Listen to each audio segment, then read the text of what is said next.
Assalamualaikum warahmatullahi wabarakatuh. Perkenalkan, nama saya Hana Meliana, NPM 19751027.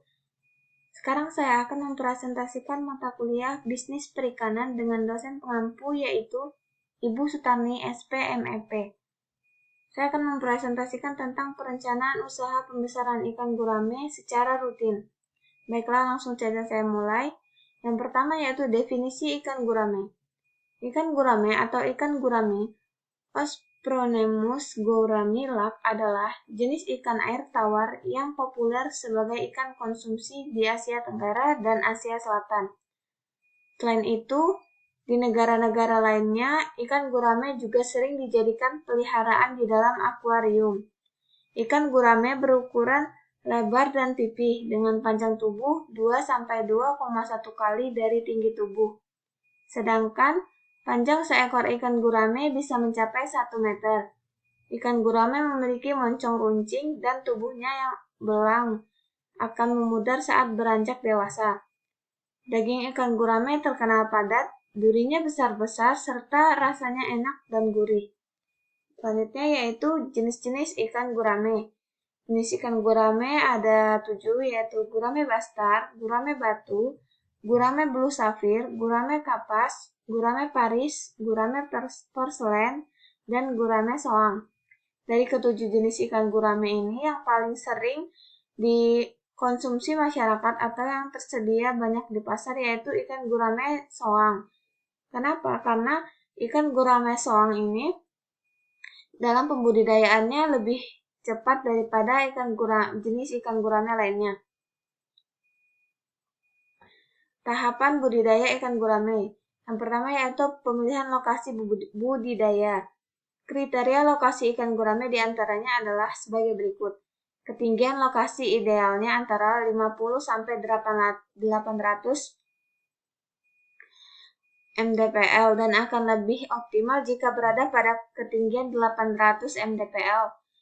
Kualitas air harus bersih, cukup melimpah, tidak terlalu keruh, dan tidak tercemar bahan beracun atau limbah pabrik. Suhu air berkisar antara 24-30 derajat Celcius. Nilai derajat keasaman atau kadar pH air berkisar antara 7-8. Kandungan oksigen terlarut minimal adalah 2 mg per liter. Selanjutnya yaitu kolam budidaya ikan gurame. Di dalam pembudidayaan ikan gurame ini ada 2 jenis kolam, yaitu kolam pembesaran dan kolam pemberokan. Kolam pembesaran. Fungsi kolam yang satu ini sebagai tempat pemeliharaan dan pembesaran benih setelah dipindah dari kolam peredaran. Tingkat kepadatan kolam yang ideal adalah tidak lebih dari 10 setiap meter perseginya. Kolam pemberokan. Kolam yang terakhir adalah kolam pemberokan, yaitu kolam tempat menampung dan pembersihan ikan sebelum dipasarkan. Tujuannya adalah agar ikan tidak terlalu bau, lumpur, dan mengandung kotoran, yang bisa menurunkan kualitas dan harga ikan itu sendiri. Pemilihan benih. Ciri-ciri benih gurame yang berkualitas baik yaitu yang pertama, ukuran dan bentuk benih seragam. 2. Benih terlihat aktif dan gesit. 3. Tidak cacat dan luka. 4. Tidak terserang penyakit. 5. Respon tinggi saat diberi pakan. Pemindahan benih. Pemindahan benih sebaiknya dilakukan antara pukul 7-9 di pagi hari, setelah semua benih dipindahkan ke kolam utama atau kolam pembesaran. Di dalam pemindahan benih ini ke kolam terpal, benihnya harus diaklimatisasi atau disesuaikan dulu antara suhu dari wadah benih yang berupa kantong plastik dengan suhu di dalam kolam terpal. Penyesuaiannya sekitar 15 menit.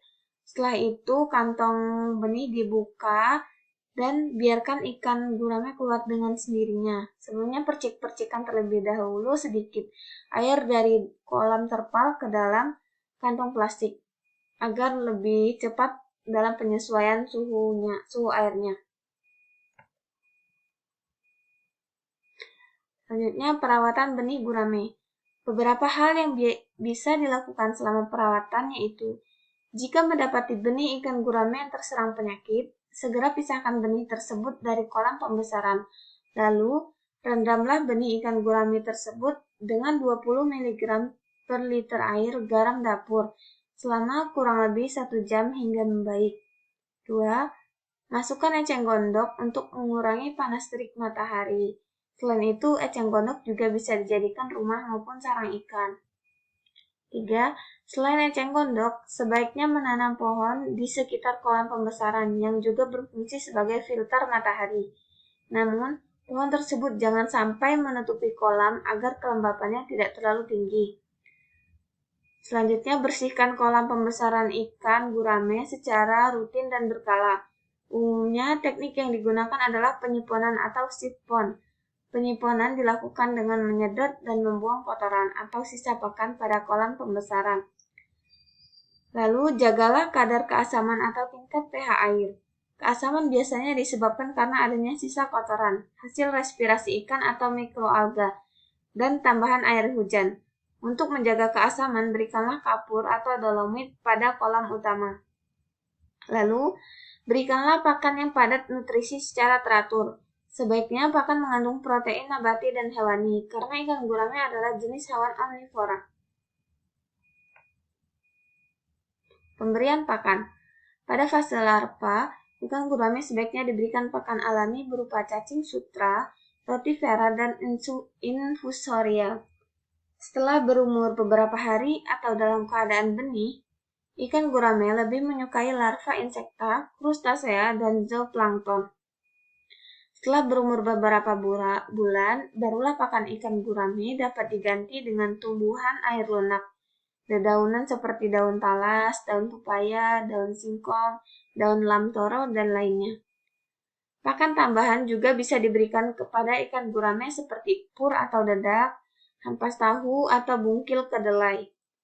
Sementara itu, pakan alternatif berupa rayap juga bisa diberikan kepada ikan gurame muda atau indukan. Panen ikan gurame. Langkah terakhir dalam budidaya ikan gurame adalah panen. Umumnya panen dilakukan setelah ikan gurame berumur 10-12 bulan. Ikan gurame pada umur tersebut biasanya akan memiliki bobot sekitar 800 gram hingga 1 kg per ekor. Cara melakukan panen yaitu, panen sebaiknya dilakukan saat pagi atau sore hari agar ikan tidak stres. Surutkan sedikit demi sedikit air kolam. Hindari cara penangkapan ikan yang dapat menyebabkan luka atau cacat. Pindahkan ikan yang telah ditangkap ke dalam drum atau wadah yang berisi air. Untuk selanjutnya bisa dijual ke pasar, distributor, atau konsumen akhir. Pasca panen.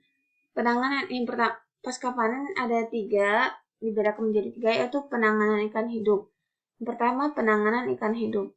Penanganan pasca panen ikan gurame dapat dilakukan dengan cara penanganan ikan hidup dan ikan segar. Ikan konsumsi biasanya lebih mahal harganya apabila dijual dalam keadaan hidup. Hal yang perlu diperhatikan adalah agar ikan tersebut sampai ke konsumen dalam keadaan hidup, segar, dan sehat antara lain. Gunakan air yang bersuhu rendah sekitar 20 derajat Celcius dalam pengangkutan. Lakukan pengangkutan pada pagi hari atau sore hari. Atur jumlah kepadatan ikan dalam alat pengangkutan dan tidak terlalu padat. Kedua, penanganan ikan segar. Ikan segar gurame merupakan produk yang cepat turun kualitasnya. Hal yang perlu diperhatikan antara lain, lakukan penangkapan ikan secara hati-hati, cuci ikan hingga bersih, gunakan wadah pengangkutan yang bersih dan tertutup. 3. Penanganan suhu ikan tetap dingin. Hal yang harus diperhatikan yaitu, ikan diletakkan dalam wadah yang diberi es dengan suhu 6-7 derajat Celcius. Gunakan es berupa potongan kecil dengan perbandingan 1:1. Dasar kotak dilapisi es setebal 4-5 cm. Susun ikan di atas lapisan es setebal 5-10 cm. Lalu disusul lapisan es lagi dan seterusnya. Cara penanganan yang ketiga ini adalah cara penanganan untuk ikan yang telah mati. Perencanaan usaha ikan gurame secara rutin. Budidaya ikan gurame selama 10 bulan sekali. Permintaan untuk ikan gurame sebanyak 2 ton setiap 2 minggu sekali.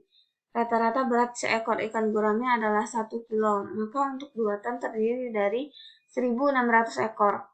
Untuk ukuran 1 kg dapat dipanen pada umur 10 bulan. Untuk kebutuhan lahan, benih, pupuk, pakan dapat dihitung sebagai berikut. Kebutuhan lahan. Jika pada tebar rata-rata per meter persegi terdiri dari 20 gram mesoang, maka luas kolam yang dibutuhkan setiap kali pembesaran sekitar 80 meter persegi, sama dengan 1.600 dibagi 20. Setiap kolam biasanya membutuhkan saluran pemasukan, pembuangan air, bendungan, pematang, kolam penyimpanan bibit, dan lain-lain. Oleh karena itu, dibutuhkan 30% luas kolam, sehingga luas lahan efektif sebesar 70%.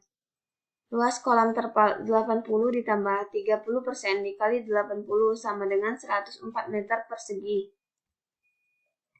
Karena umur panen 10 bulan dan permintaan 2 minggu sekali, maka diperlukan kolam sebanyak 21 petak. 40 minggu dibagi 2 minggu ditambah 1, hasilnya adalah 21 petak. Berarti membutuhkan lahan sama dengan 21 petak dikali 104 meter persegi, sama dengan 2.184 meter persegi. Kolam 1 tebar, 2 minggu selanjutnya kolam 2, dan seterusnya sampai ke 21 kolam ini ditebar benih ikannya. Kebutuhan benih. Setiap 2 minggu sekali diharapkan panen sebanyak 1.600 ekor. Oleh karena itu diperlukan benih sebanyak 1.600 ekor ditambah cadangan sebanyak 20% dari jumlah benih. Jadi, jumlah benih ikan yaitu 1.600 ditambah 20% dikali 1.600. Hasilnya yaitu 1.920 ekor per 2 minggu atau untuk 21 petak 1.920 ekor dikali 21. Hasilnya yaitu 40.320 ekor. Kebutuhan pupuk.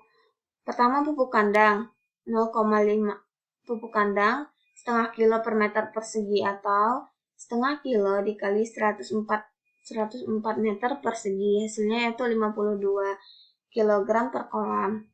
Pupuk urea dibutuhkan 0,015 kg per meter persegi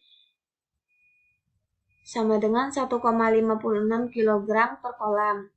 Pupuk TSP sama dengan 0,020 kg per meter persegi sama dengan 2,08 kg per kolam. Kapur dibutuhkan 0,075 kg per meter persegi sama dengan 7,8 kg per kolam. Kebutuhan pakan. Jumlah pakan yang diberikan berdasarkan berat ikan.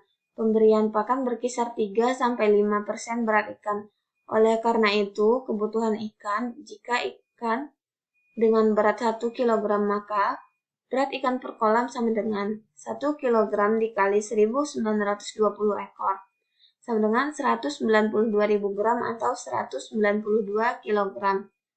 Jumlah pakan sama dengan 3% dikali 192 kg atau 5% dikali 192 kg. Hasilnya yaitu 5,76 kg sampai dengan 9,6 kg per kolam per hari. Selanjutnya, begitu seterusnya berdasarkan perkembangan berat ikan.